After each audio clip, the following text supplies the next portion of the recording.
There's a strange kind of hope that sneaks up on you when you least expect it, quiet, cautious, a whisper in the back of your mind that maybe, just maybe, things will be different this time. That's how I felt pulling up the long, winding driveway to my brother's wedding. The place was straight out of a luxury magazine spread. A palatial estate perched along the Connecticut coastline, with ivy-covered walls, stone fountains, and a valet who greeted me with a crisp nod. It was grand in a way that dared you to question your own worth, but I wasn't intimidated. I was prepared. I'd spent the last decade building Nexus technologies from scratch, late nights, ramen noodles, working holidays, and pouring everything I had into something no one in my family thought would survive. Not once had my parents asked to see my office or meet my team, but they sent engraved RSVPs for Scott's engagement party the second it hit their mailbox. Still, when I stepped out of my car that day, I wasn't thinking about old resentments or childhood grievances. I had chosen my dress carefully, tailored and understated with just enough edge to make a statement. On my arm was Marcus, someone I respected deeply, not just for his venture capital background, but for how effortlessly he saw me no performance required. I came to that wedding, hoping that my presence would speak louder than my past, that maybe my success, now backed by a $30 million contract with none other than the groom's future father-in-law's company, would finally earn the one thing I never really had growing up: recognition. It's strange how you can grow up in the same household and live entirely different stories. Scott and I were only 2 years apart. We used to be inseparable climbing trees, building forts, sharing inside jokes, but somewhere between middle school and graduation, our paths split like train tracks headed in opposite directions. Scott became the golden son, the one who inherited our father's easy confidence and our mother's social graces. He was the quarterback, the prom date, the local hero. I, on the other hand, found solace in code, in silence, in systems that made more sense than people. My parents tried, I think, but their support was like AM radio in a thunderstorm, flickering in and out, never quite reaching me. I remember the exact moment I realized they didn't see me the way they saw him. It was during my senior year science fair. I had designed a neural network prototype that won statewide awards. My parents showed up late, clapped politely, then rushed out for Scott's football banquet across town. They never even asked me how it worked. "You'll grow out of that tech stuff," my dad said once, half joking, patting my head like I was still 10. I didn't grow out of it. I grew into it.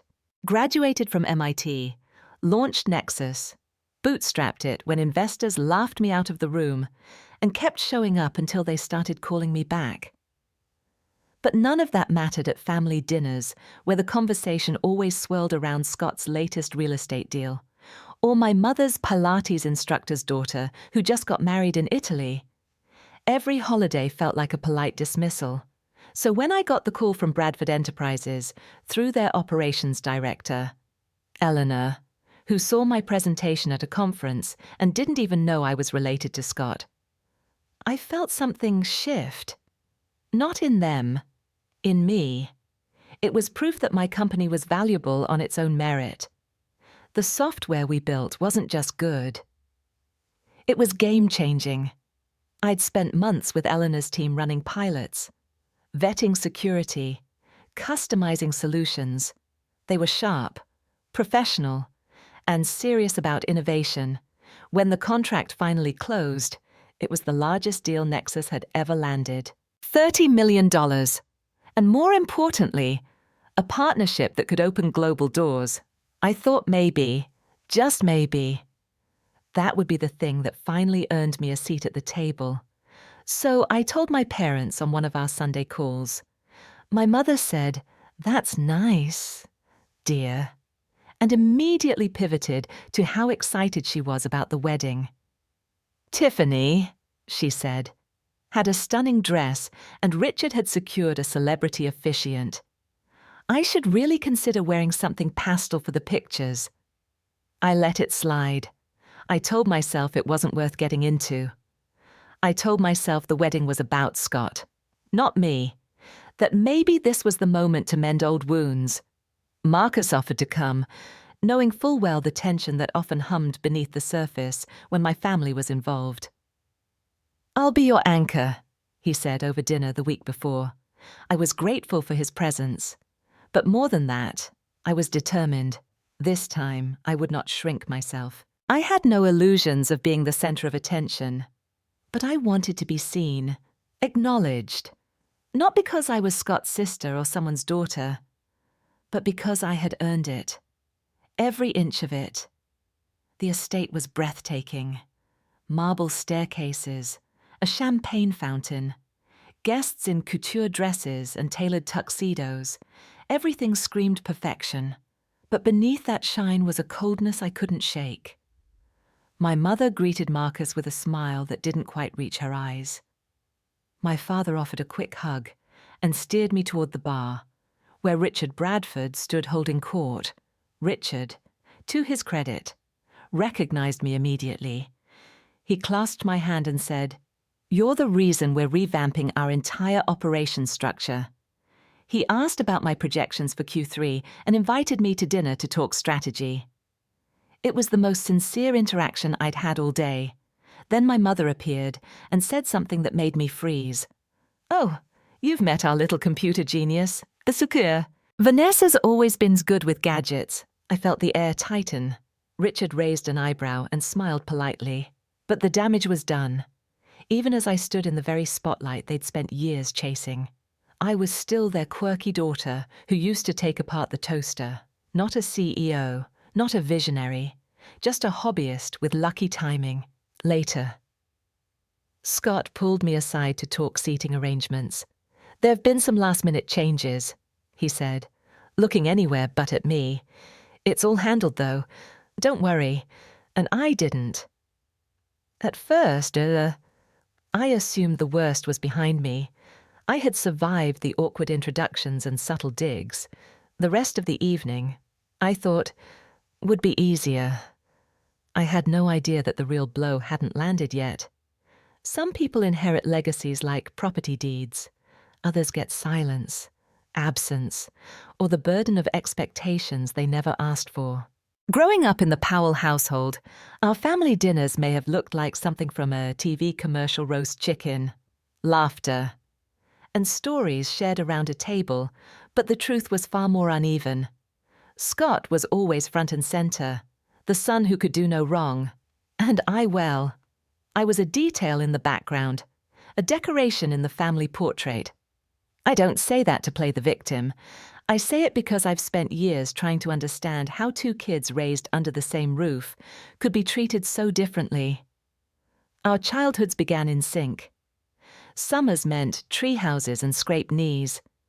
And winters were for sledding down icy hills in tandem. Our parents were present then, or at least they pretended to be. My father taught us both how to cast fishing lines into Lake Champlain, always telling us that patience was a sign of strength. My mother packed identical lunches with hand-cut sandwiches, but even then, there were clues. Scott's torn jersey would get a trip to the dry cleaners. My science fair display board with first-place ribbon. Left in the back seat until it curled from the heat. High school pulled us into different orbits. Scott had charm, swagger, and the family name stitched on his varsity jacket. My talents didn't fit on a scoreboard. I debated policy, designed websites, and wrote code like it was a second language. But while Scott got standing ovations from bleachers full of cheering parents, I got voicemail apologies for missed presentations. "Your brother had a playoff game," they'd say, as if that made it okay. Once, my debate team won regionals, beating a school known for producing Ivy League prodigies. My parents showed up after we'd already taken the trophy photo. "Traffic," they said. Next time we'll be there earlier, but next time never came, even after I graduated with a scholarship to MIT. The narrative didn't shift.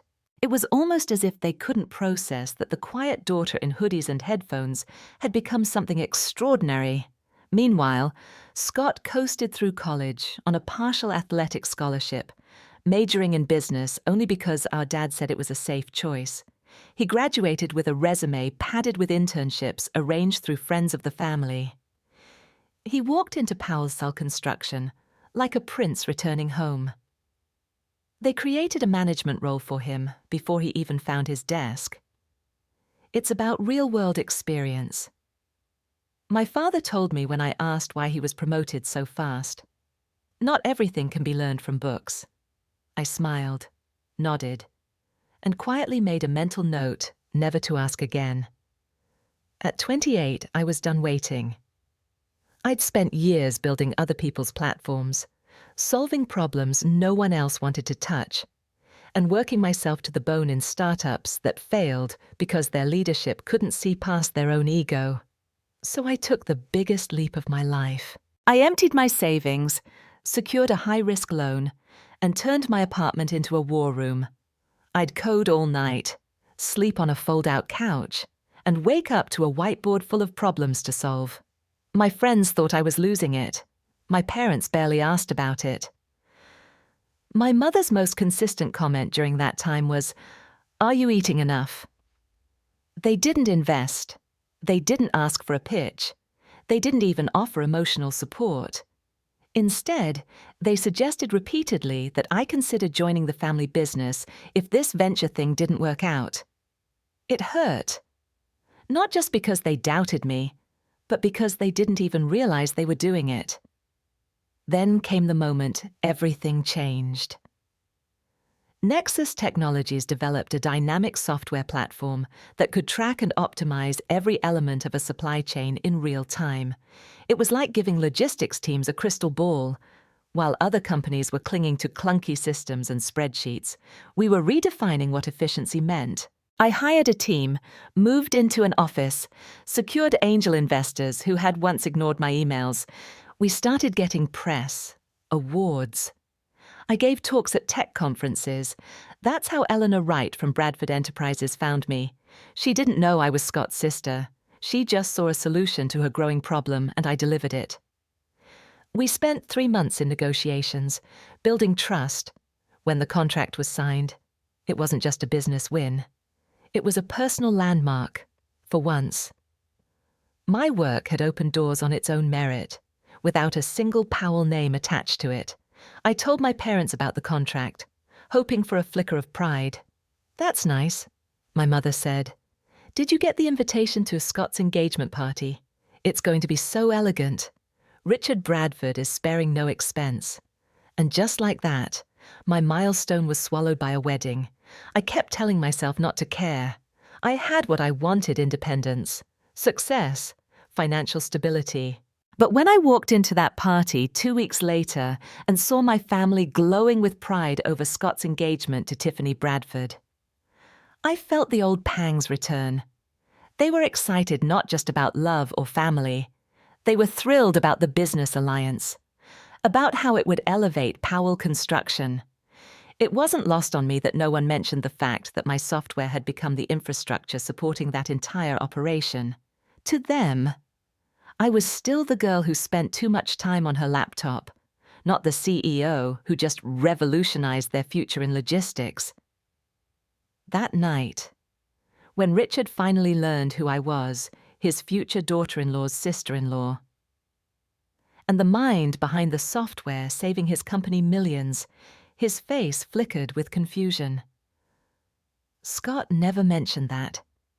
He said... My mother laughed nervously, brushing it off as one of my tech passions. And I stood there, glass in hand, watching my identity be repackaged into something less threatening, something cute. That was when the first real crack appeared in my hope. The wedding, I told myself, would be different. Maybe I'd overreacted. Maybe the party was a fluke. Surely, The people closest to me wouldn't ignore what I'd built. I chose my dress to project confidence. I chose Marcus to remind myself I was loved, not just for what I achieved, but for who I was. I rehearsed what I'd say to my family, to Tiffany, even to Scott. But nothing prepared me for what was waiting at the reception. Not the flowers, not the music, not the string of congratulations from people who didn't know me. The real shock came when I approached the seating chart and realized that while my name was listed, it wasn't with the family, or even the guests. We had been placed in a service corridor, next to the kitchen. The phrase alternative seating sounds almost charming in theory, like a quaint cafe table tucked beneath twinkle lights, or a velvet booth with extra privacy. But when a harried wedding coordinator whispers it to you with an apologetic smile, and then promptly leads you through a side hallway behind the catering station, it means only one thing: you don't belong where everyone else is. That was the message. As Marcus and I followed her past staff, loading trays of hors d'oeuvres served and steam carts rolling across the tiles, a sense of dread began to pool in my stomach. Maybe it was a mistake. Maybe this was just one of those wedding day mishaps everyone laughed about later.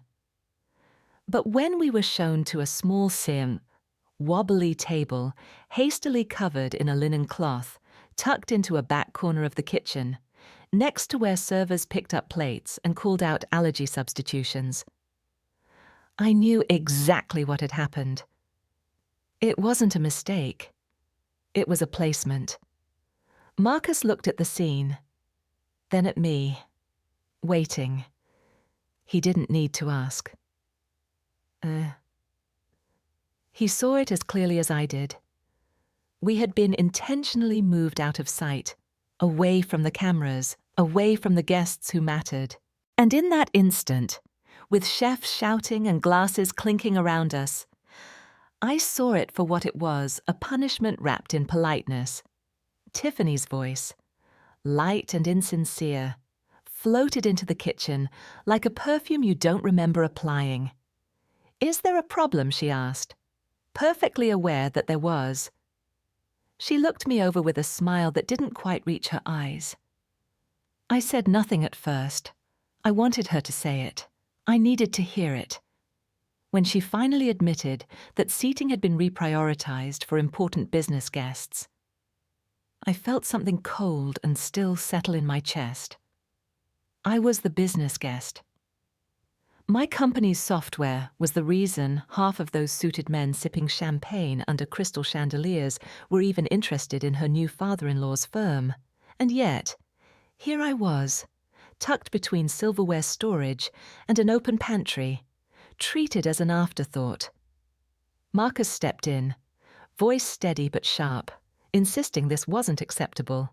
Tiffany turned her eyes to him with the same condescension she had used on me, suggesting with feigned sweetness that we should feel at home in such humble surroundings. That's when I knew it wasn't about space or logistics or a last-minute guest list.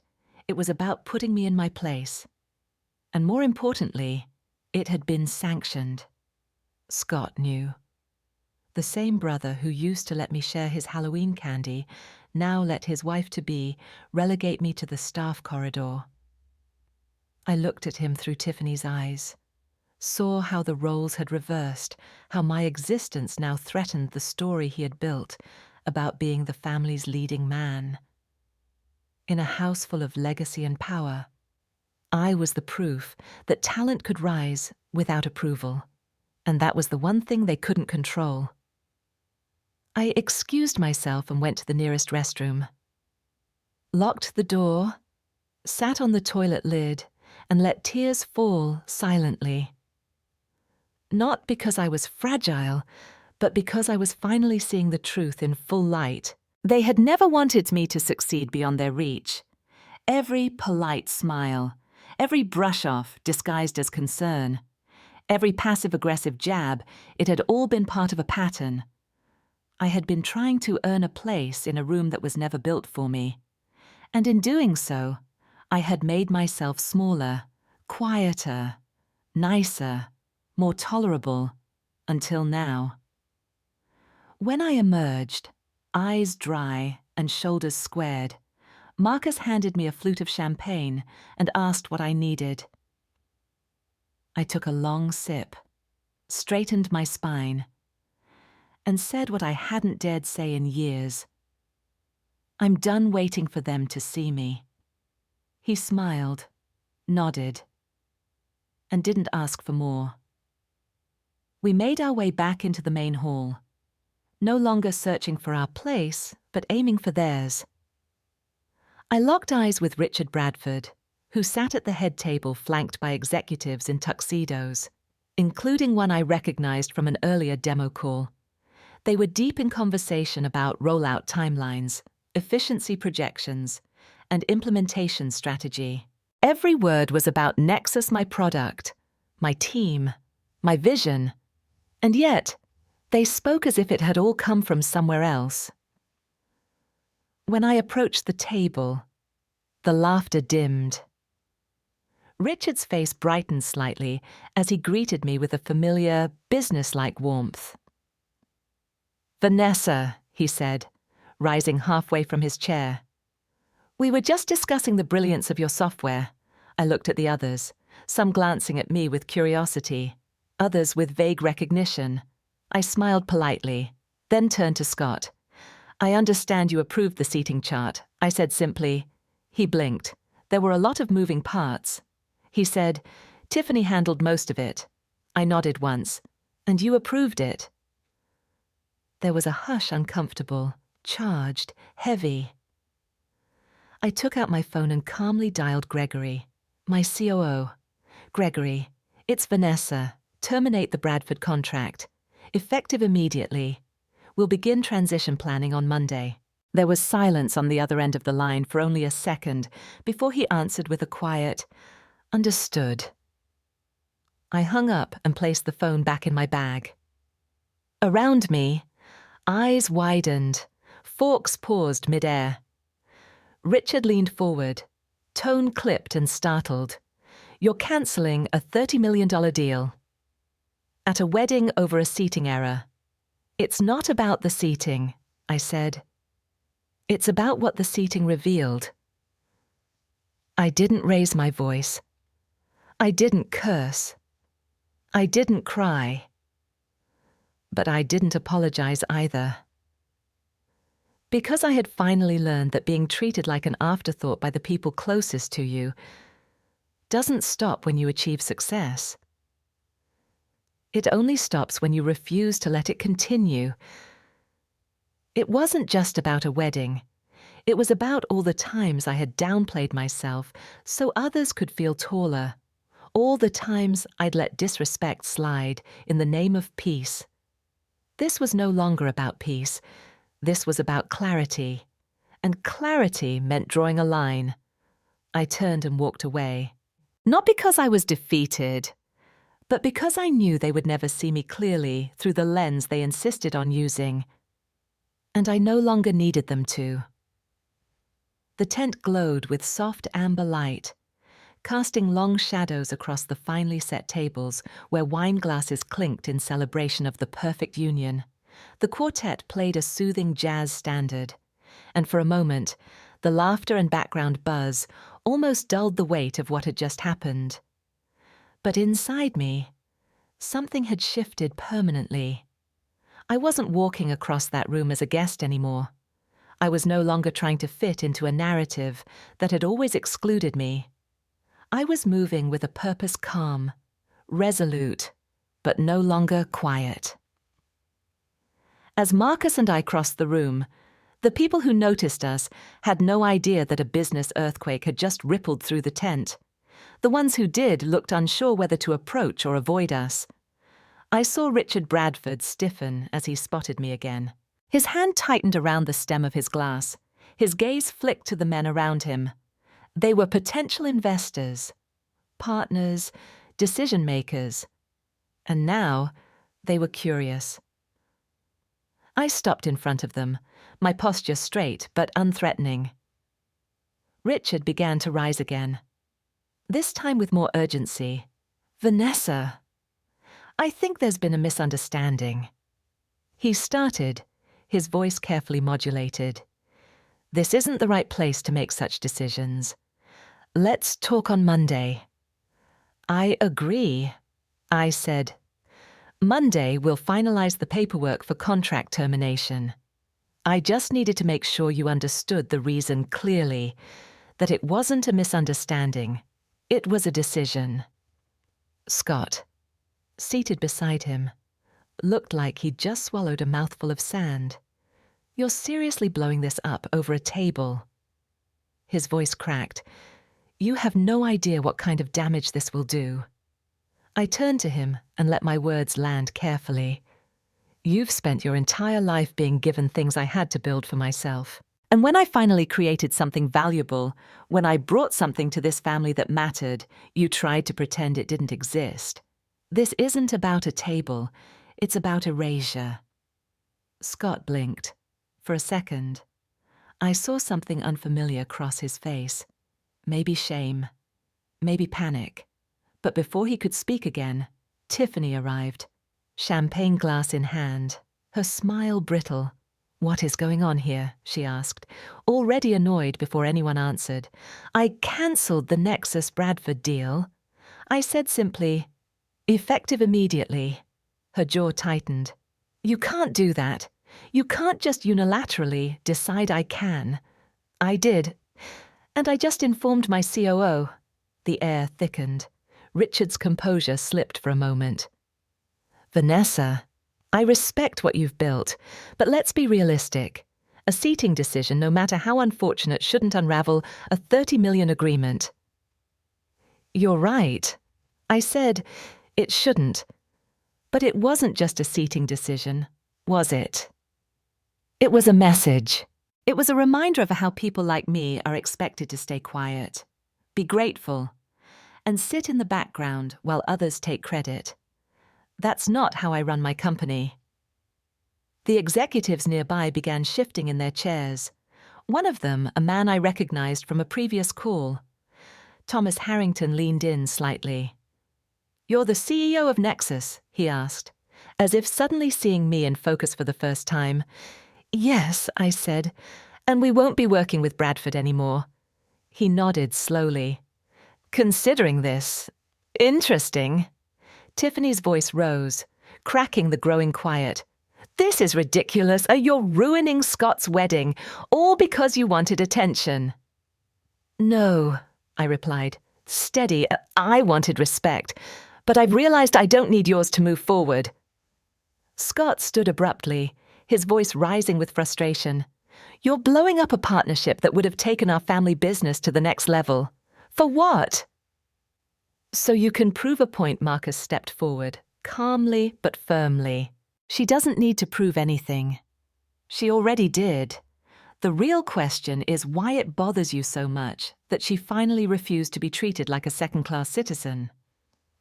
The word hung in the air, citizen, as if I had been something else all along, an expat in my own bloodline. I took Marcus's hand, glanced at the frozen head table one last time, and turned toward the exit. The band played on. Waiters continued passing crab cakes and canapes. And somewhere in the crowd, conversations resumed, too polite or too uncertain to acknowledge what had just happened. But the business people at that table didn't look away. They were watching me now, not as someone's sister, not as a guest who caused a scene, but as a woman who walked away from a multi-million-dollar deal to protect the integrity of what she built. Before we reached the tent opening, a few of them stepped forward. Miss Powell, Thomas said again, this time more formally. Coastal Development's been reviewing new software options. I'd like to hear more about what Nexus is doing. So that was it. One door slammed shut, but another, maybe bigger. Door was already beginning to crack open. As we left the estate, I could hear the faint sound of voices arguing behind us. My father, Richard, Scott. The wedding wasn't collapsing because of me. It was unraveling under the weight of its own denial. The valet handed me the keys to my Tesla, eyes wide as he looked at me. "Nice car," he said, perhaps more out of surprise than admiration. "Thanks," I replied. "It's amazing what happens when you build something no one believed in." The morning after the wedding, I woke with a strange sense of weightlessness. Like I'd let go of something heavy I didn't even realize I'd been dragging for years. For the first time in a long while, I wasn't wondering what my family thought of me. I wasn't rehashing old conversations in my head, trying to decode praise that felt like obligation. I had said what needed to be said, done what needed to be done. The rest was theirs to carry. Still, I knew the silence wouldn't last. And I was right. By the time I stepped into the Nexus office that Monday morning, my inbox had already been flooded with messages, some frantic, others more strategic. Richard Bradford had emailed at 6:43 a.m. an attempt to salvage what was already gone. Eleanor Wright, his operations director and my professional point of contact throughout the contract, had sent 3 emails, each more urgent than the last. Her tone was respectful, but her words revealed what I already suspected: the company was in shock. The Nexus system had already been partially integrated across Bradford Enterprises' supply chain. Pulling it now would be disruptive, expensive, embarrassing. My assistant Sarah looked up from her desk as I passed. "Richard called twice already," she said, eyes wide. "And Eleanor wants to know if you're available this morning." "Tell her I'll take a call at 10, I replied. "As for Richard, I'm in meetings all day. He can try again tomorrow." Sarah blinked, a little surprised at my tone. I didn't blame her. I wasn't usually so blunt. But this wasn't just business anymore. It was about reclaiming the terms of every relationship I had once allowed to blur. Inside my office, Gregory Phillips, our COO, stood waiting. His face was a blend of curiosity and concern. "So," he said, hands in pockets, "want to tell me what the hell happened at your brother's wedding that ended with us cancelling our biggest contract?" I gestured for him to sit, closed the door behind me, and recounted the entire story, every twist, every insult, every quiet realization. When I finished, he leaned back, processing.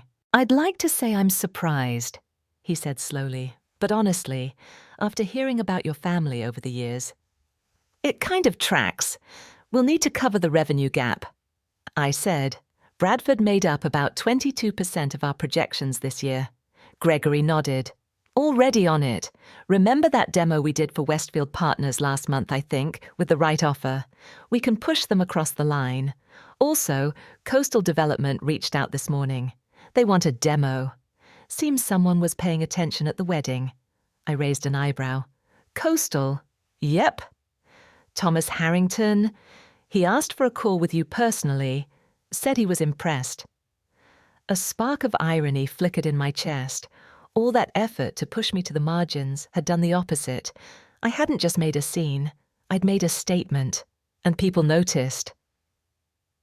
At 10, I got on a call with Eleanor. Her voice, usually measured and firm, carried an edge of stress. "I want to be clear," she began. "This isn't an attempt to undo what happened. I just need to understand. Was this really about seating no but?" I said. It was about what the seating represented. Disrespect, on multiple levels. Personally, professionally. I've worked too hard to allow that to go unanswered. "I didn't know," she said quietly. "Had I known, I would have said something." "I know you would have," I replied. "This isn't about you or your team. It's about the organization and the message they sent." Eleanor sighed. "Well, I don't blame you. The replacement software we're looking at is already 3 weeks behind schedule. And my engineers are telling me it lacks several features Nexus provides out of the box. The truth is, we underestimated what we were getting." "You didn't." I said, "They did." We ended the call with mutual respect, and I assured her we'd ensure a clean transition. Even if the relationship was ending, professionalism mattered.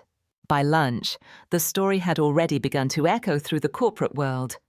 Tech newsletters were picking it up. A woman CEO walking away from a $30 million deal at a family wedding. It had the kind of drama that couldn't be scripted. But beneath the headlines, something more important was happening. People were reaching out. Not to gossip, but to connect. That afternoon, Gerald Winters from Apex Investments called to discuss a potential strategic partnership. "I've been following your company for a while," he said. "But after what I saw this weekend, I'm interested in more than just licensing your software. I'd like to discuss funding your expansion." It wasn't just about Nexus anymore. It was about how we operated, what we stood for, and who we stood with. Then, around 3, I received a call that I hadn't expected. My father's sister, Aunt Diana, a woman I hadn't spoken to in nearly 20 years. Her voice was warm but slightly hesitant. "I heard what happened at the wedding," she said, "and I want you to know, I'm proud of you." I didn't know how to respond. I hadn't thought about her in years. My father never spoke of her. She had left the family before I hit high school, and her name became a ghost in the Powell household. I left for similar reasons. She continued, "I built a successful design firm. And when I asked to take over a piece of the family business, your grandfather told me it wasn't a place for women, that it needed a man's name on the sign." I felt something crack open inside me, like discovering a secret chapter of my own story I didn't know existed. "We're not the first women in this family to be silenced," she said, "but maybe we're the first to stop accepting it. We agreed to meet for dinner later that week." I hung up the phone, stunned and grateful. That evening, as the sun dipped below the city skyline and the office quieted, I sat back and considered the unexpected ripple effect of everything that had happened. The cancellation hadn't just cost us revenue. It had sparked something larger, a shift in how we were seen, how I saw myself, and how we'd be remembered. The world hadn't ended because I stood up for myself. In fact, it had opened. There's a peculiar kind of silence that follows disruption, not the awkward kind that fills a room after someone says the wrong thing, but a deeper, more reflective pause. It's the moment after you draw a line in the sand, and everything on the other side of it begins to rearrange itself. That's what the week felt like after the wedding. Not chaos, not regret, just clarity. And in that clarity, the next version of my life started to take shape. Not in grand gestures, but in steady ripples that reached far beyond anything I could have planned. News of the terminated contract traveled fast, not just within our industry, but beyond it. Apparently, when a woman walks away from a $30 million deal during her brother's wedding reception, people take notice. Some reached out of curiosity, some with respect, and others with opportunity. The day after my call with Eleanor, Coastal Development scheduled a live demo for their executive team. 3 days later, Westfield Partners, whom Gregory had mentioned, confirmed their intent to move forward. These weren't pity clients. They were strategic players who wanted to work with someone who had the backbone to say no when the circumstances demanded it. But beyond the spreadsheets and deals, something more personal was stirring inside me. A shift in how I viewed my worth. For years, I'd operated with a kind of quiet urgency, driven by a need to prove something. Not just to myself, but to my family, to the industry, to the ghosts of every meeting where I'd been mistaken for an assistant instead of the founder. I was always measured, always polite, always professional, and it had gotten me far. But it had also kept me from asking for more than respect. It kept me from demanding dignity. After the wedding, I found myself waking up not just more confident, but more open. I started saying yes to things I used to delay. I scheduled dinner with Aunt Diana that Thursday.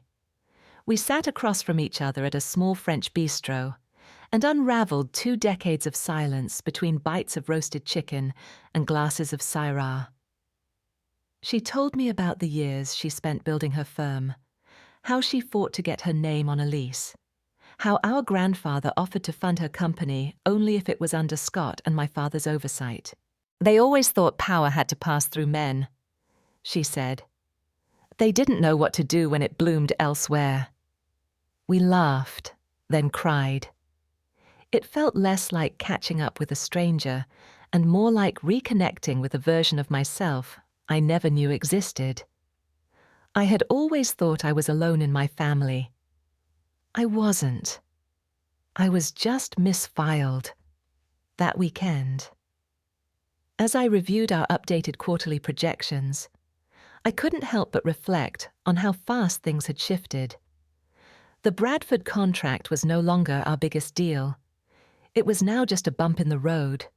More than that, it had become a symbol, a story that carried weight far beyond supply chain optimization.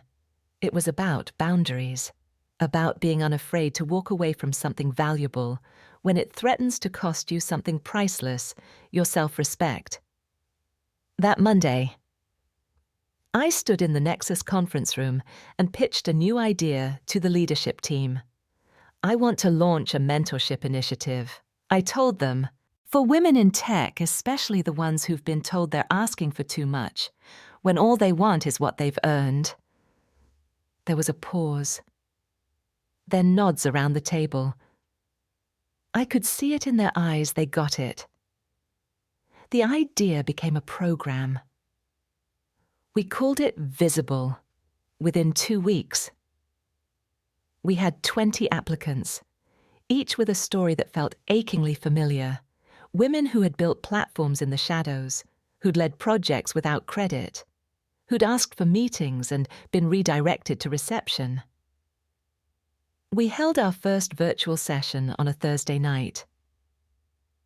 I sat at my desk in sweatpants and a blazer, looking into a grid of determined faces. We talked about funding. Yes, about growth strategies and market positioning. But we also talked about the invisible tax of being the only woman in the room, about how exhaustion can sometimes wear the same mask as humility, and most importantly, about what it means to stop apologizing for existing at full volume.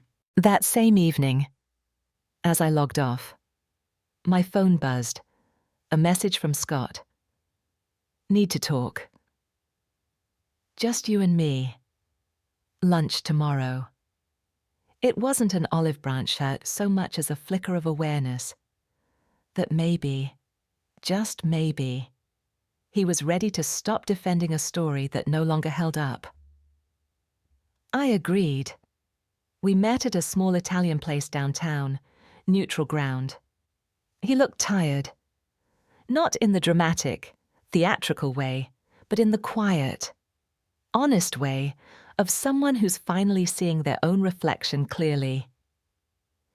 He started without preamble. I messed up. I let him sit with the silence before responding. Yes, you did. He nodded. Eyes on the water glass in front of him, Tiffany thought, I don't know. That having you front and center would take away from everything she worked to create.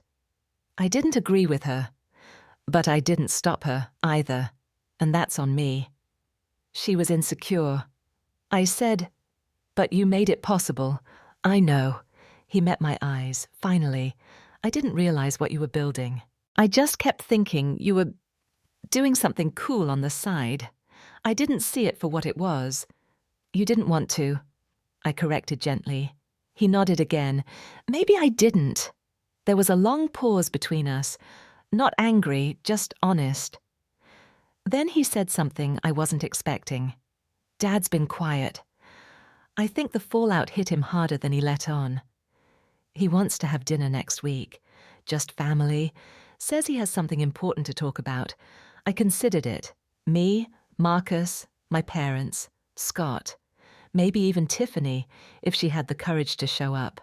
The thought of sitting across from them again didn't fill me with dread like it used to, because now I knew exactly where I stood. "Okay," I said, "but Marcus is coming with me." Scott gave a small smile. "That's fair."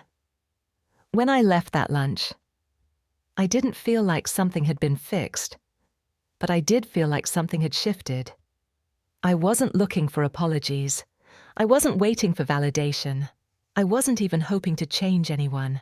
I was simply showing up on my terms. That's what power is. Not domination, not retaliation, but choice. And after all this time, I was finally choosing myself. Dinner was set for Thursday at 7 p.m., back at the old family house in Westfield, a place I hadn't visited in years, though it still showed up in dreams, some sweet, most uneasy. It wasn't just the creak of the hallway floor or the scent of my mother's citrus cleaner that lingered in my memory, but the atmosphere, the invisible weight of unspoken hierarchies, the way my accomplishments always felt like noise, interrupting someone else's performance. As Marcus and I pulled into the driveway, I felt none of the butterflies I might have expected. No dread, no nervous rehearsing in my head, just a readiness to be there fully, unapologetically myself. Inside, the table was already set. My mother had used the good china, the stuff she reserved for guests and milestones. My father stood at the head, hands clasped, his expression unreadable. Scott greeted us first, a little tense, but more grounded than I remembered. Tiffany wasn't there, and her absence was an unspoken relief. When my parents welcomed Marcus with a warmth that teetered on effort, I could tell this wasn't going to be one of their usual surface-level meals. They were here to listen, something they rarely did. After appetizers, my father finally cleared his throat. "Vanessa," he said, slowly. "I've been thinking a lot about what happened at the wedding, about how things have played out in this family." My mother looked at him, then at me. "We both have," she added, "and we want to say, we didn't see things clearly. We didn't see you clearly. And that's our failure. I didn't jump in to comfort them. I let the words hang, let them feel their weight," my father continued, voice lower now. "When I took over the family business, I thought I was doing what was right, preserving legacy, tradition. I saw Scott as the next in line. And you? I thought you'd come around to something stable, something easier. Easier for who I asked quietly. For us," he admitted. "Because we understood it. Because it fit our picture." He looked down, ashamed. And then, surprisingly, back up again. "But you built something out of nothing. You made a name for yourself without any of us holding the door open. That's not just success, it's vision. And I want you to know that I respect it. Deeply." There was a pause as he reached into his coat pocket and pulled out a small envelope. Inside was a letterhead, a formal apology from Richard Bradford. "He asked me to deliver this to you, not because he expects forgiveness, but because he wants to acknowledge his part, and because Eleanor told him the only way forward was to make it right. I took the letter, but didn't open it. Not yet. Not there." "What happens next?" I said slowly. "Depends on a lot of things, but the most important part is this. I'm not asking to be seen anymore. I'm not trying to prove anything. I'm just living my life. And if that means some people get uncomfortable, I'm okay with that." My mother blinked back tears. "We want to be part of your life, on your terms." And for the first time, I believed her. That evening wasn't perfect. It didn't erase the years of disappointment or replace every forgotten milestone. But it did mark something I hadn't dared expect, the beginning of a different kind of relationship, one rooted in honesty, not performance. In the weeks that followed, Nexus moved forward with 3 major new clients, each more aligned with our values than the last. Coastal Development became a long-term partner. Apex Investments committed to funding our international expansion. And Visible, the mentorship program, went from an idea to a movement. Applications doubled. Media outlets began requesting interviews. Women reached out with stories of how hearing mine helped them draw boundaries of their own. In one of our sessions, a young founder named Layla asked me what finally pushed me to make that call to cancel the Bradford contract in front of a room full of power. It wasn't one moment, I told her. It was hundreds. Tiny cuts that I kept brushing off, telling myself they didn't matter, but they did. And one day, I realized that no contract, no connection, no family name was worth compromising who I had become. She nodded slowly. Her eyes filled with the kind of determination I remembered from my own early days. That was the ripple, not just walking away from something toxic, but building something better in its place. Marcus and I spent more evenings on the balcony, wine in hand, debriefing the surreal pace of change. One night, as the city lights glittered below us, he asked, "Do you ever wish it had happened differently?" I thought about it, about the years of being invisible, about the sting of being sidelined, about how much I had fought just to be treated with basic decency. Sometimes, I said, but if it had, I might never have learned to walk away. And that's a lesson I wouldn't trade for anything. He raised his glass. To walking away. I clinked mine against his. And to never waiting for permission again. A few days later, as I watched the first cohort of Visible mentees walk into our office for an in-person retreat, I felt something powerful settle into place. Legacy wasn't about inheritance or family trees. It was about what you choose to build and who you empower in the process. I had once believed success was about being seen. Now I knew the truth. Success is knowing you belong, whether or not anyone else sees it. You deserve a seat at the table. And when someone tries to hide your chair in the kitchen, stand up, walk into the room, and build your own damn table, because respect isn't given, it's claimed. And I had finally claimed mine.